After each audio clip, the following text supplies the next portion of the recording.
Every other area of life, a challenge is a good thing. We challenge ourselves to learn how to swim. We challenge ourselves to do a 5K. We challenge ourselves to eat healthier, to try a new hobby or a skill. And when we have kids who are challenging, they are challenging our thoughts, our beliefs, our backgrounds, and they are forcing us to look at the world from their point of view. And I think that that is the best thing they could possibly do.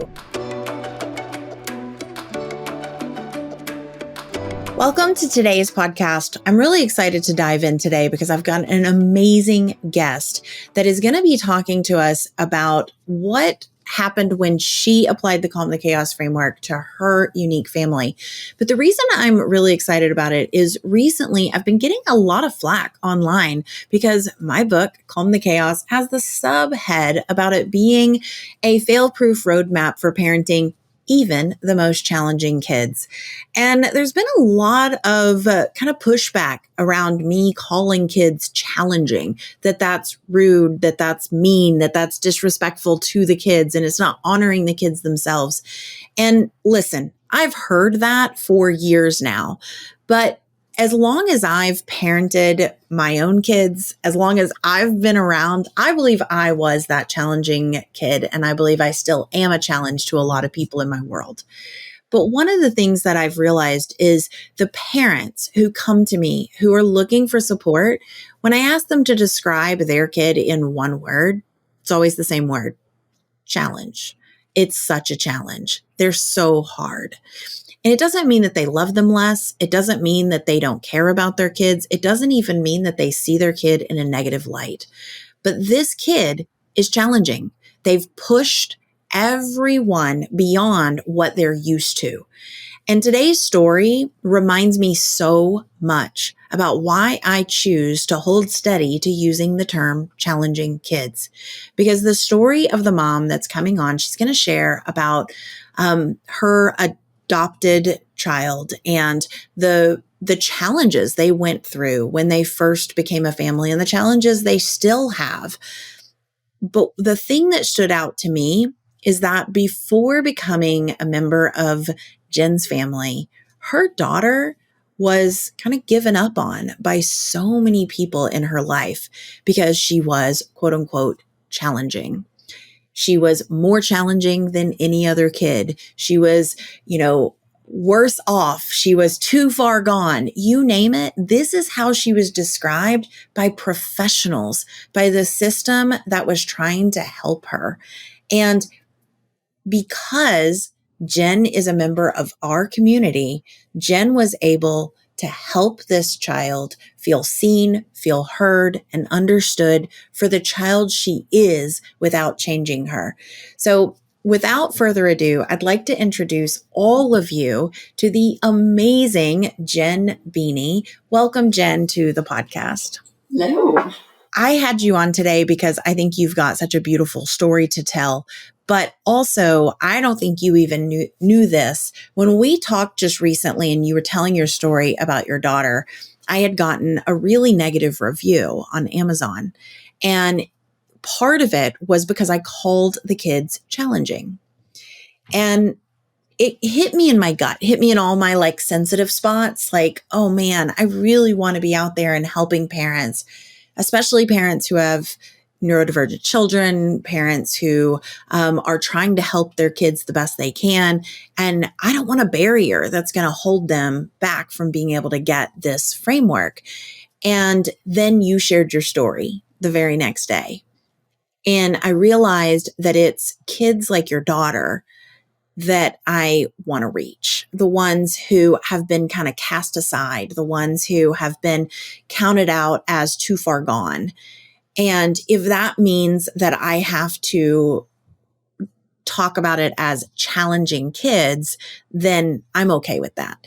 So I'm curious what your thoughts are on that. And then I want you to afterwards tell me about your family. But what are your thoughts on this idea of challenging kids? I'm not sure there's a better word to describe it.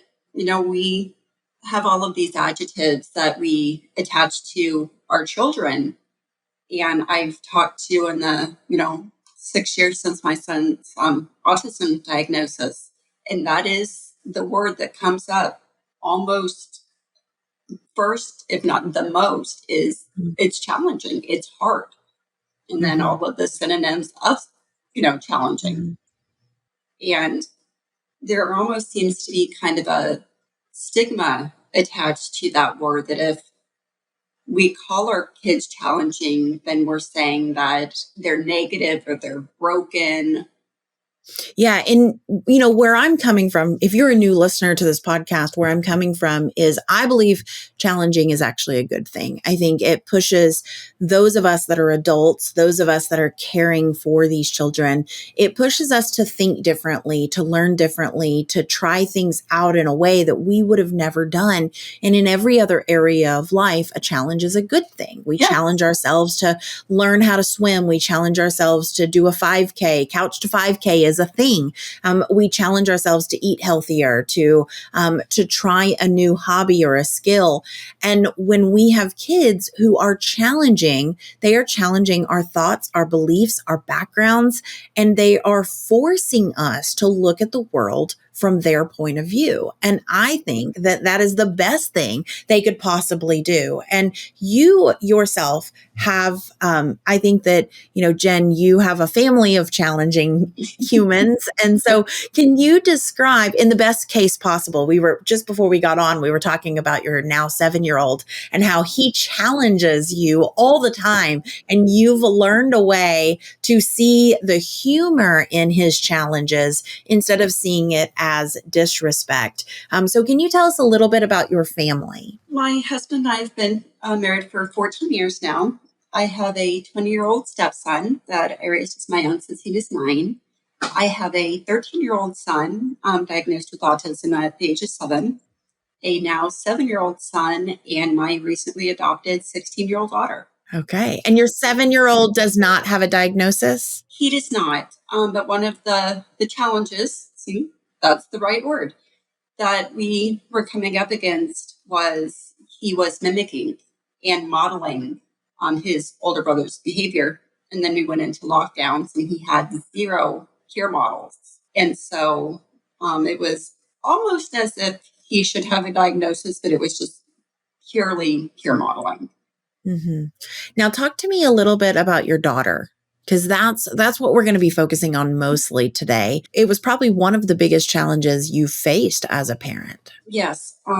My husband and I, when we first got married, we, talked about adopting a teenager from foster care. We had both had friends in foster care. We knew that a lot of those children just age out and get forgotten. And we felt that we were uniquely qualified to parent a teenager. We reached out to the state, and about 6 months later, we were matched. And right at the last minute, a few days before she was supposed to come, her social worker kind of changed her mind and said she thought that she would be better in an only child situation. So that was very heartbreaking. Mm-hmm. And a few months later, I ironically had ended up in an online book club with the couple that she was living with. And the mom that had her started just really ranting about how this was a huge mistake. She regrets this, and spent just a good 20 minutes just ranting about how terrible this girl was. And I told my husband, and I said, I'm pretty sure she's going to displace her. And a few days later she did, and we reached out to the social worker. And she's like, all right, I'll give you our number. You can talk to her. And we called, and she spent an hour straight not letting us get a word in edgewise about all of her problems and how awful she was. And there's no hope for this girl. I mean, they just need to let her age out. I'm done with her. And she's like, well, I'm sure I've scared you off by now. It's like, absolutely not. It's like, if anything, we want her with us more because we know how to do this. These are challenges that we have already been doing for years with our sons. And it's like, there's nothing this girl can throw at us that we aren't prepared for or aren't ready and willing to learn how to be prepared for. And one of the last things she said before she hung up was, if you think you have the skills and knowledge to parent this kid, more power to you. It's like, heck yeah, I've got the skills and knowledge. Get her to my house. And a few days later, she was here. Yeah. Now talk to me a little bit about your daughter. Tell me about her age. Tell me how long she had been in the system, how many placements, because it was quite a lot of a background here. Yeah. She went into the system when she was 7. Probably should have been in years before that. We were her 12th placement, and most of her disruptions were behavioral, and she had kind of been written off. The social worker told us that if it didn't work with us, they were going to put her in a group home, let her wait out the last 2 years, and be done with her. And she actually said the words, "She's a lost cause." What happens to a kid like that who ages out? It does vary state by state, but cliche story, if they give them a black trash bag and say good luck, about how it is. There's very little, if any, services available to them. And some states are much better than others. And sometimes it depends on the social worker, or there's so many little nuances to the system. But often it's just, well, good luck to you. Was she 15 or 16 when you got her? She was 15. She just turned 16 in July. Okay, so when she came to you, she was 15. Yeah. And she went into the system at 7. Yeah. So quick math, that's 8 years. That's 12 placements in 8 years. Right. Wow. And you said that a lot of the placement changes were mostly behavioral. Can you talk about some of the challenging behavior that was happening?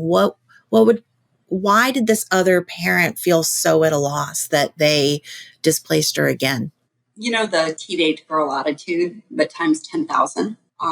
A lot of what was considered disrespect, defiance, a lot of lying, sneaking around, manipulation, school refusal, in-school suspensions, out-of-school suspensions, runaway attempts, a lot of fighting with other kids in the home. So when she came to you, was it just like a magic button and everything was beautiful when she walked in your home, or was it too sweet? No. She actually, about 3 months into her being here, her social worker, we called again, and she's like, "This is by far the worst behavior she has had in any placement." Yeah. How did that make you feel when you heard that? I've done so much study with, my son's autism, and just being in CTC and the resources I've gained from you guys. The children that need love the most will ask for it in the most difficult ways. And so we knew that was part of it. She was starting to feel comfortable, and she was starting to relax. We could see those fleeting moments where she would just, nope, don't get comfortable. And we would see that, that kind of exhale, and then she would just inhale 100-fold. What were some of the things that were happening when she first came into the home? I don't like to use the word disrespectful itself, because I feel there is, it's very subjective. But Yeah. it's what would So just tell me what was happening. Be considered disrespectful. Back talking, walking out of the room when we were talking to her, completely ignoring us.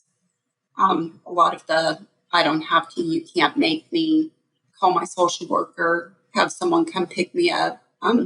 Those were pretty much the only words we heard the first few days. Yeah. And when the social worker said it was the worst behavior out of any placement, what were some of those behaviors? What was happening? She would have just explosive anger.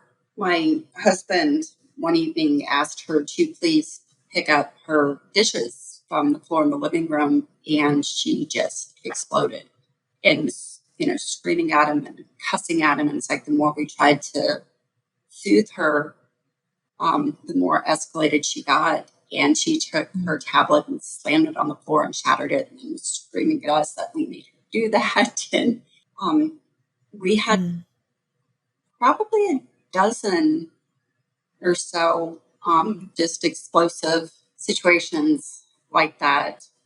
But then daily, often several times a day, were the smaller, raising her voice and slamming doors and you can't make me. And her default was very much screaming. And the louder she could get, the louder she got. And, in Calm the Chaos, we talk a lot about creating plans. We have the 5-stage roadmap of like an in the moment, a ride the storm, and ahead of the moment. And all of them are based on the Calm the Chaos framework, which is connection, understanding, empowerment, and you at the center. And I know that you've kind of become an expert at this, just, using it with everyone in your family. What was one plan that you used with your daughter that made a big difference? I think probably the one that has had the most impact is, in CTC, we would call it, ahead of the moment, as well as an in the moment plan for this. But she had learned through the years that the only way her voice could be heard was to scream, to just get as loud as she could. And also as defensive as she felt she needed to be in the moment. And so any simple thing that she had to tell us or ask us, she would scream. So we kind of knew going in from the history that was an issue. And so we sat her down right away and told her that one of our family values is everyone's voice matters. Everyone gets an equal say. Everyone gets an opinion. And we don't have to agree with each other right away. There can be compromises and tweaking later on, but everyone's voice gets heard. And because she had been screaming for so long, that she defaulted to that. Even after she'd been here a while, she was comfortable. She had, some confidence in the truth in that she would default to it. And so we came up with a plan that if she felt the need to scream or raise her voice, that she would simply say, "Hear me." And we would stop what we were doing, we would walk near to her, we would make eye contact, and we would simply say, "We're listening." And sometimes it's really hard to remain calm when someone's yelling at us and screaming at us.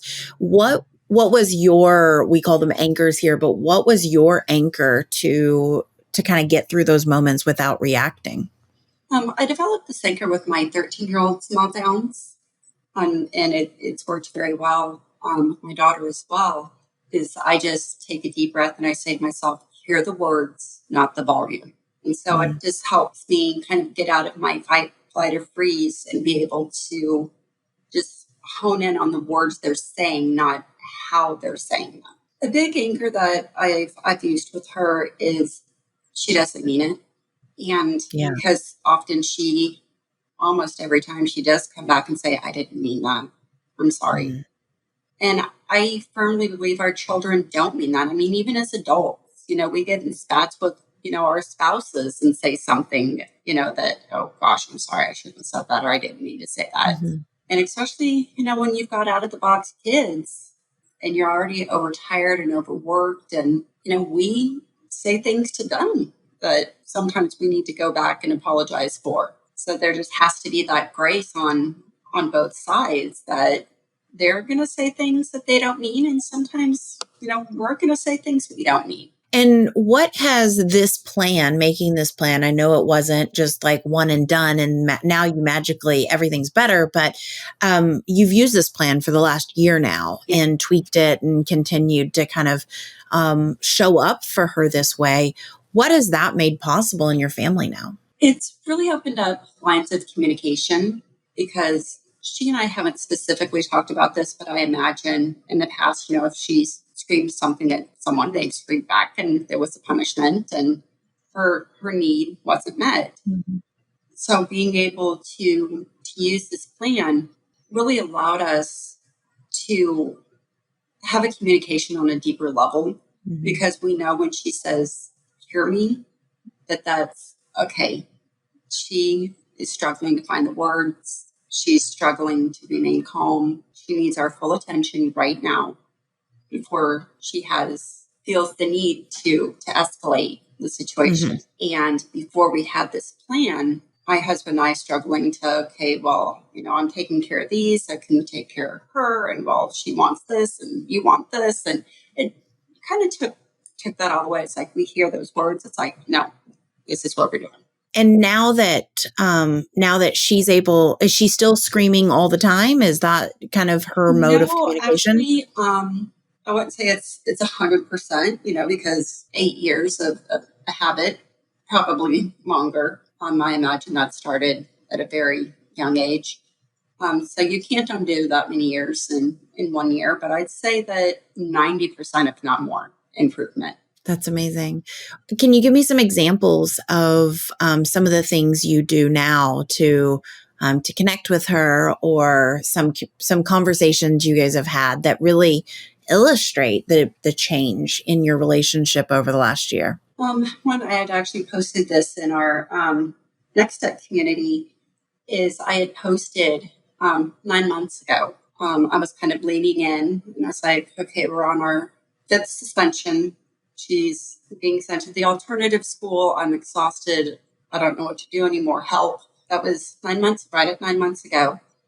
And this morning, she spent the morning in community college cosmetology classes, and she's spending the afternoon at her high school, finishing out her junior year. So That's amazing. in 9 months, she went from being kicked out of school to doing high school and college simultaneously.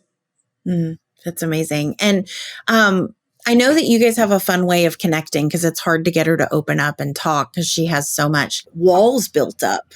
And so you shared when we were talking before about this really cool way that you have found that you can get her to open up. When she first came to us, I noticed that she would come stroke my hair. She'd come stand close to me and just stroke my hair. And I kind of tracked that for a few days. And it's like, okay, that's comforting to her. That's something she does when she's nervous. And then she is going into cosmetology. And so she would ask me if she could braid my hair. And while she was braiding my hair, she'd ask me, a simple question. She's like, oh, okay, I'm done braiding. You can go on. Or she'd ask to curl my hair, which takes at least an hour, sometimes 2. And while she was curling my hair, we would get into something that was more challenging or heavier. After a few cycles, I was like, okay, this is a code. It's like if she just wants to do, a 5-minute braid, just quick advice. If she wants to do curls, then she's got a challenge. Mm-hmm. And that did become kind of a code, because she wasn't able to just sit down and say, hey, I need to talk to you about something. But the very first time she braided my hair, we just started chit-chatting about something that had happened at school. It just kind of became our special thing. Mm-hmm. She uses me, as kind of a mannequin for her classes. But instead of having the pressure of, coming and sitting beside me on the couch and saying, Mom, I need to talk to you about something, she's like, hey, let's go curl your hair. I love that. And she recently came to you and said something about her voice and about listening. Can you share a little bit about that? She's, been here for a year now. The adoption was finalized in March. So, but yeah, she's been living in our home for right at a year. And we were just kind of reminiscing a few months ago just about how far she's come and the changes. And she was just, as she called, bragging on herself. And, proving people wrong, all of these people that said all these things about her, and look where she is now. And she just stopped and looked at me, and she's like, Mom, thank you for giving me a voice. She's like, I've never had a voice before. It's like, you will always have one with us. She's like, oh, I'll always have one forever now. I love that so much. I'm not giving it up. Yeah. That is so beautiful. And I think it just really reminds us how much our kids want to feel heard and seen and valued for who they are. And you've really given her that space without reprimanding her or putting her in like these, you have to do it this way. Mm-hmm. Yeah, I want you to share your voice. I want you to share your thoughts, but it has to be in this certain way for me to listen. You've really given her a chance to be heard. And then therefore the way she shares her voice has changed over time. Yeah. It's not through screaming. It's not through mean words. It is in a different way, even at school. And that's a testament to that connection you have with her. What would you say to someone who, one of the big things we talk about, and you've talked about it here, is really understanding, getting to the bottom of things and having that connection and collaboration with the kids. But I hear from so many parents that'll say, well, what do you do when they can't tell you what's wrong? Or what do you do when they won't tell you what's wrong? What do they do when they just blame you for everything? And I feel like you're kind of saying you had all those challenges. So what would you say to a parent who's struggling to connect because they feel like they're either getting shut out or blamed, or they're getting nothing? Connection can be tricky, especially with out of the box kids, and then even more so with teenagers, because they're going into that independent phase and don't want to sit and play with mommy and daddy. You really have to set aside what connection means to you and what it looks like to you, and find what it means to them. And sometimes you have to really dig for it. And every child has their own unique way of connecting, of communicating. And I would, plan, cookie decorating with my kids, and they're like, I want nothing to do with that. And I would kind of, get my feelings hurt and get upset. It's like, but I came up with this cool, great activity, but I wasn't thinking what if that would be meaningful to them. And I kind of use the analogy of when we can't find our car keys in the morning for work, we don't just say, well, can't find them, going back to bed. Well, I'd like to. And truth be told, I probably have once or twice. But we dig in the coat pockets and under the couch and in the pantry, and eventually we find them. And oftentimes it's like, okay, don't know how they ended up there, but there they are. Our children are much the same way. Is their key is there. Every child has that magic key that opens them up, their connection and their empowerment and their understanding. And sometimes you do have to look in some unexpected places, and we'll find it in very unexpected places. It's so powerful. They will show you what resonates with them. And you just have to really look for the unspoken. It's like, I never would have thought that my connection time with my 7-year-old would be talking about social justice and going up against bullying policies at his school. It's like, honey, you're 7. We should be playing Roblox. But it lights him up. And he will just sit and talk my ear off about it. And my 13-year-old, it's playing video games. And my 20-year-old, it was cooking. And I would try to do all these things that I thought that they would find fun, that I thought was something that we could do together. And they just would pretty much just walk out of the room. And so when I started seeing, when I was having connection with them, their faces would light up, or they'd lean in, or they would become engaged in what we were doing. And that's what I really honed in on. And something that I've learned, it started with my husband really, but it's kind of spiraled out with my children as well, is connection doesn't always have to be, a shared activity. I wanted to hang out with my husband the other night, and I went upstairs, and he was gaming with his friends on his computer, and he was just cracking up, having a blast. And so I went and sat on the bed, and I pulled out my phone, and I listened to him laugh with his friends and played on my phone. And it's like we were in the same space, doing our own things. But to me, to both of us, that was connection. We didn't have to be actively doing the same thing, but we were just in a shared space. Yeah. And you can apply that. I bet you applied that a lot with your daughter at the beginning, especially, is just having a shared space with her instead of forcing that connection when she wasn't ready for it yet. That one usually backfires. If you force the connection. Yes.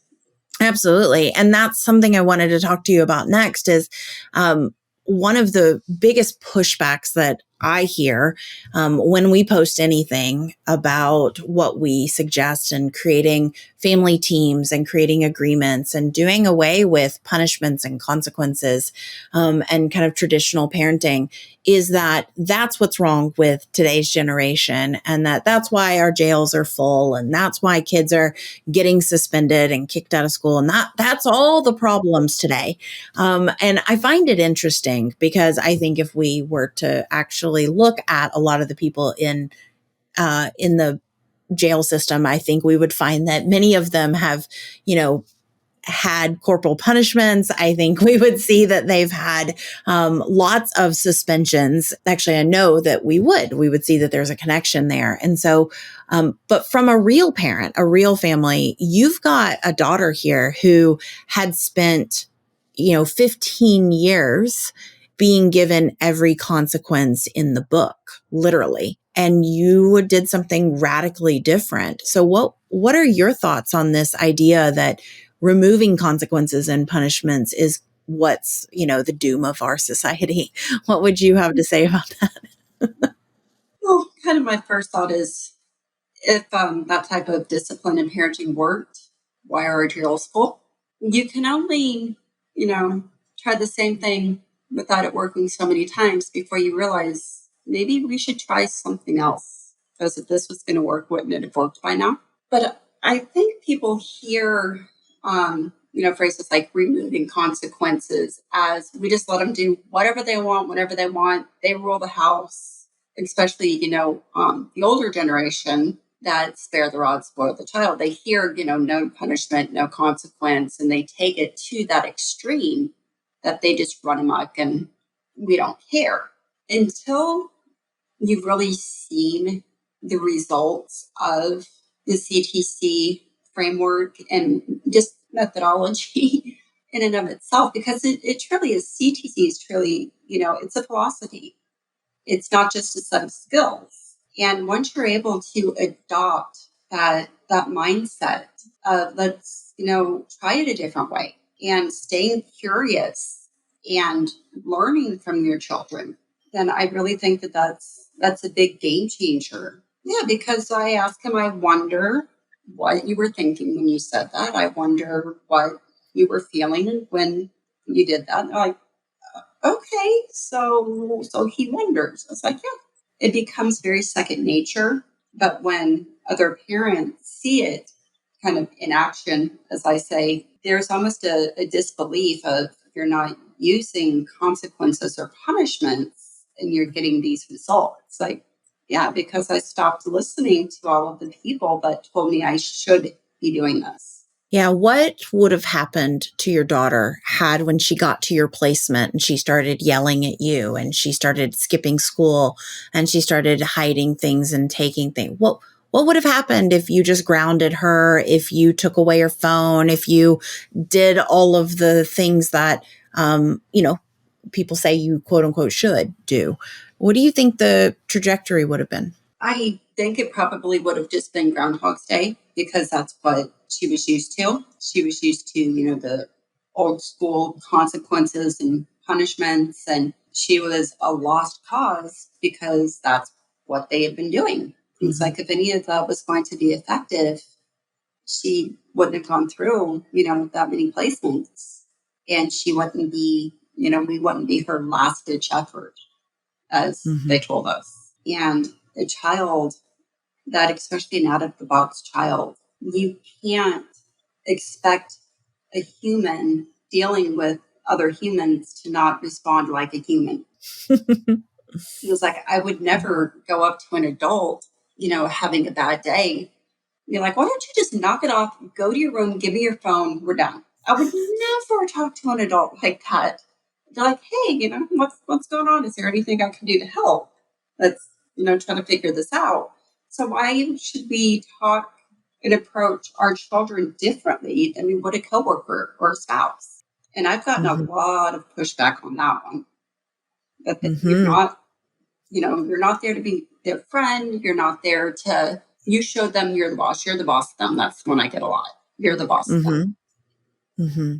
And your daughter had seen enough people try to be the boss of her. Mhm. And we see the results of that is that she just tried to scream louder. She just tried to push harder.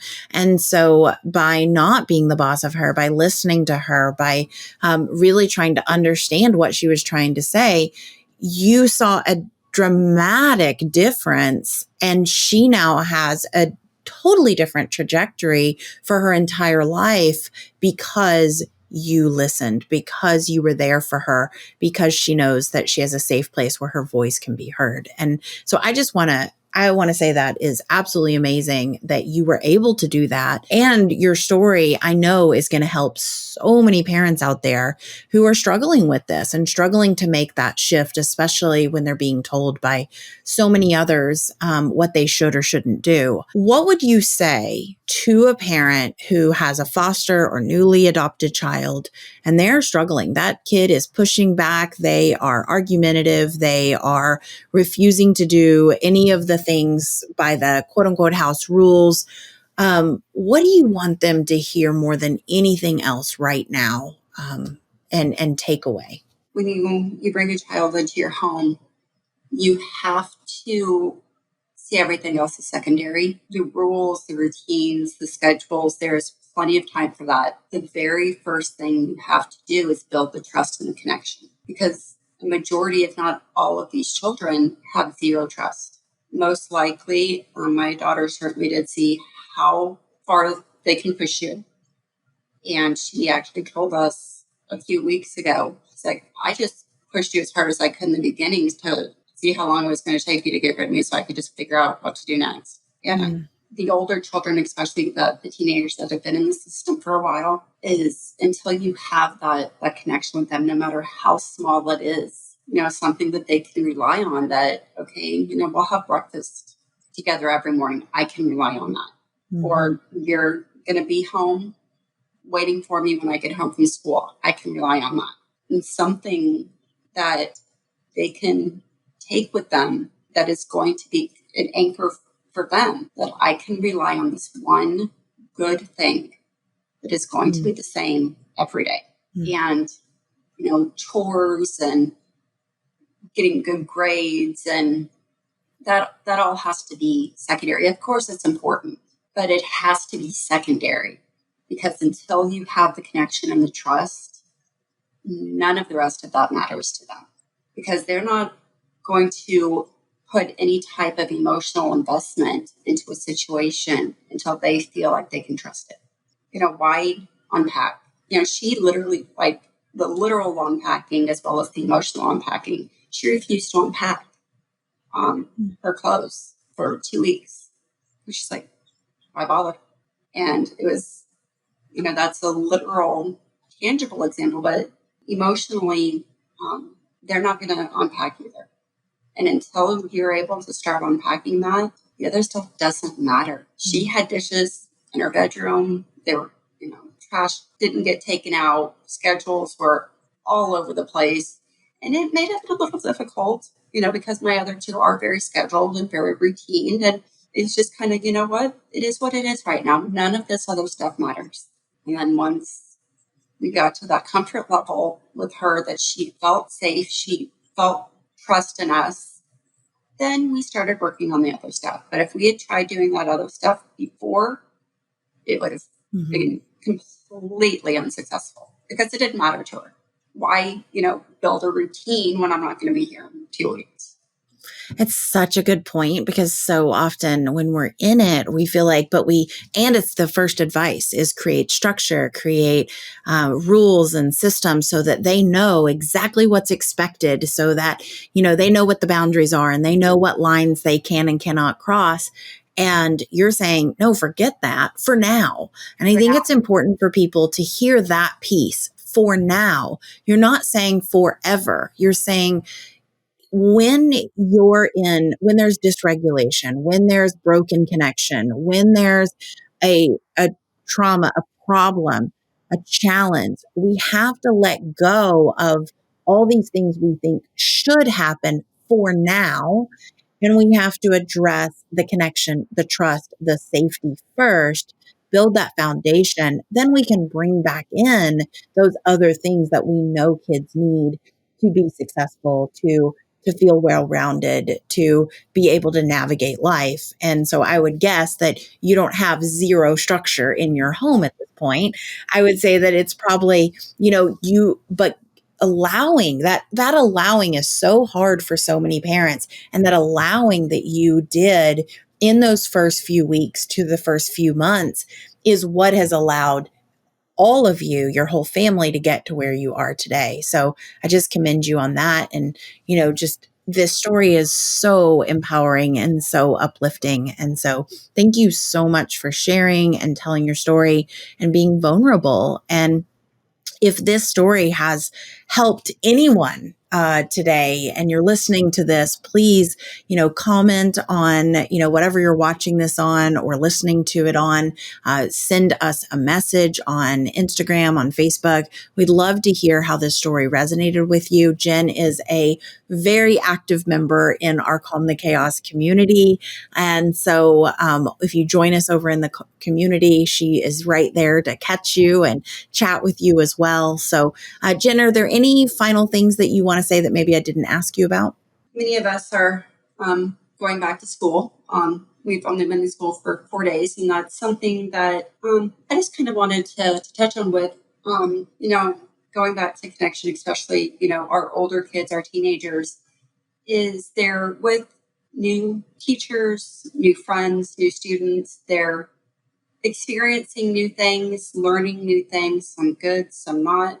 During this transition back into school, connection may start to look different. And things that they loved doing the night before, their friend at recess told them that's stupid, so they don't want to do it anymore. And so we have to kind of give them some grace with that, give ourselves some grace with that during those first few weeks, maybe even months of getting back into school, knowing that there's probably going to be a lot of, well, John doesn't like that, so I don't like it anymore. Or Heather loves this, so it's my new favorite thing.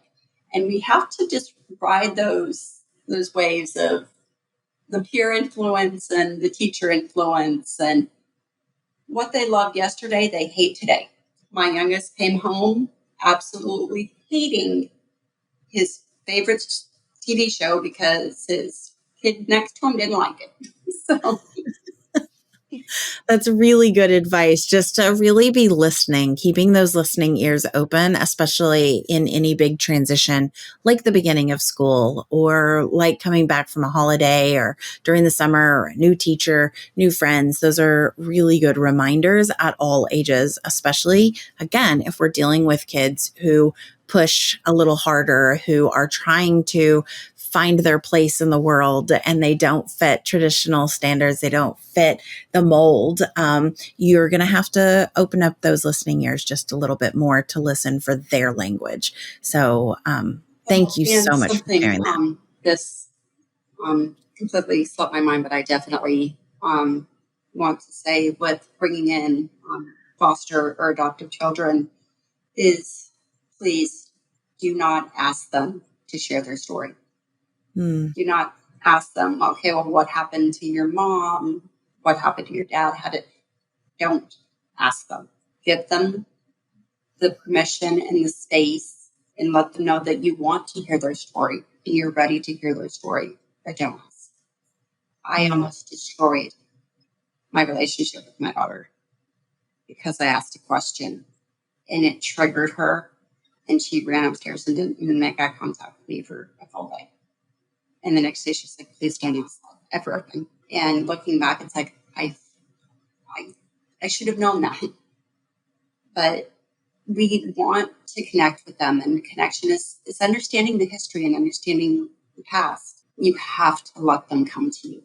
So it's like opening the door and saying, I'm here when you're ready. And I think that's the case with a lot of kids, but especially if you're dealing with some past traumas, if you're dealing with someone who's been in 12 different family settings over an 8-year period, there's, open the door and then say, I'm here whenever you want to tell your story, and whenever it's time And that can be a year from now, 10 years from now, whatever that is. She's even said the words, I'm just going to write a damn book and let people read it because I'm tired of telling everybody. It's like, I've got a story, so do you. And over the last year, here and there, she'll tell us little things. But if anyone asks a question, it's very triggering for her. Mm-hmm. So it's a really good reminder. Just leave that door open and let them know that you want to hear it, but don't force it. And do you have a favorite resource for parenting foster or adoptive children? Calm the Chaos. I promise I did not put you up to this. I thought maybe you'd share some other resources. No, honestly, the book club that I went to was through the state. A lot of the resources that I used personally were through the state. But I had CTC, so I didn't really need to look for outside resources. Mm-hmm. I wish I had some off the top of my head that I could give you. No, that's wonderful. If you're listening to this and you're looking for a resource and you have not checked out Calm the Chaos yet, the Calm the Chaos book is now out. You can go to calmthechaosbook.com. You can grab the entire framework and roadmap inside of that book. And we also have a full program and community where we walk people through that. So if that's something you're interested in, all you have to do is DM us and we will gladly tell you all about that in our next workshop that we have coming up. So I promise I didn't put Jen up to that, but thank you, Jen. And I'm so glad it's been such a great resource. And honestly, the thing that has lit me up the most, and when I got that comment about this is, calling kids challenging is such a terrible thing. And I thought about your daughter and I thought about your story. And then I thought about when the other person said, I think it was the caseworker or whatever said, she's too far gone. Are you up to this? And you sit up in your chair. If you're listening to this on podcast, Jen sits up in her chair when she says you bet I do, bring it on. How many of us as parents want to feel that confidence and that ease and that fortitude and resilience of yes, I have got this. No matter how hard this is, bring on the challenge. Most of us, just yearn for that. And to see you stand up like that, Jen, and answer that way, I'm like, this is what this is for. This is for those kids that everyone else is calling too challenging. We know they're not too challenging. We know they're exactly the kid they're meant to be. And we know they just need one person who sees them for that amazing kid that they are, who can see their struggles and their superpowers, who can see and listen and hear their story and their voice. And that is what you've done, Jen. So thank you again for sharing your story. Those of you listening, please share the love for Jen. Let her know how much her story has touched you. It means a ton. I'll pass them on. I know where to find her. And so I'll pass on any amazingness that you guys share with us. And if you're looking for more support, you can go to calmthechaosbook.com, check out the Calm the Chaos book, and we would love to chat with you about any struggles that you're going through and help you find your confidence and your calm so that you can also help your kids find their voice. So with that, I am just going to remind each and every one of you guys that you are not failing. Your kid is not broken, and you have 100% got this because you are no longer alone. I will see and talk to you guys on next week's episode. Bye, guys.